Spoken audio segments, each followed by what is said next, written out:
Klein ISD is responding to civil lawsuits linked to an alleged sex trafficking ring involving a former teacher. So right this morning, attorneys for one of the teen victims announced they are filing a Title IX lawsuit against the school, along with civil lawsuits against the former teacher and her son.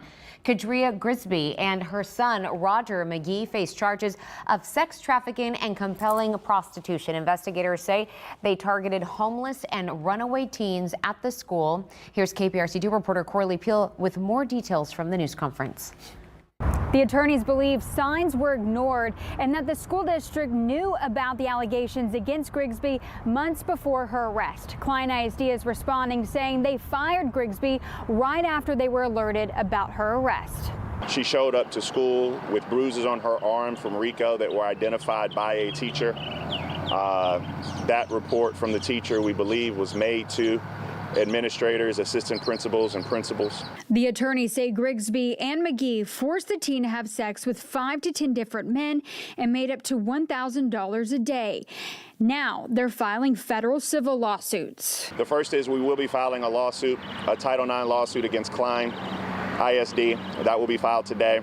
We'll be filing a lawsuit against RICO and his mother, Kadria, as a teacher at Klein Kane.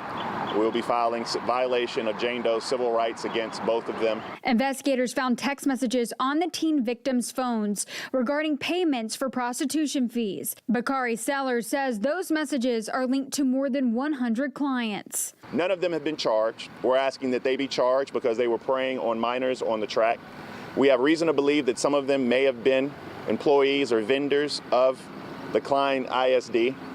We also believe that some of them may have been members of law enforcement, but we're asking for that list of individuals to be published. Klein ISD sent me this email with a response to these new allegations, saying that Klein ISD reached out to the Harris County Sheriff's Office to find out if any employees were being investigated in connection to this case. They were told by the Sheriff's Office that they are not working any active leads. Parents are now hoping for more answers. Again, there was no transparency. That seems to be the big issue here. I feel for the girls that had to go through this. But it's time, and I pray for these attorneys to dig in. The attorneys believe there could be more victims in this case. The district attorney's office says they can't comment on an ongoing investigation, but if there are any Johns that are identified, then they will consider filing charges against them. To read Klein ISD's full statement, we have that at Click to Houston. Corley Peel, KPRC 2 News.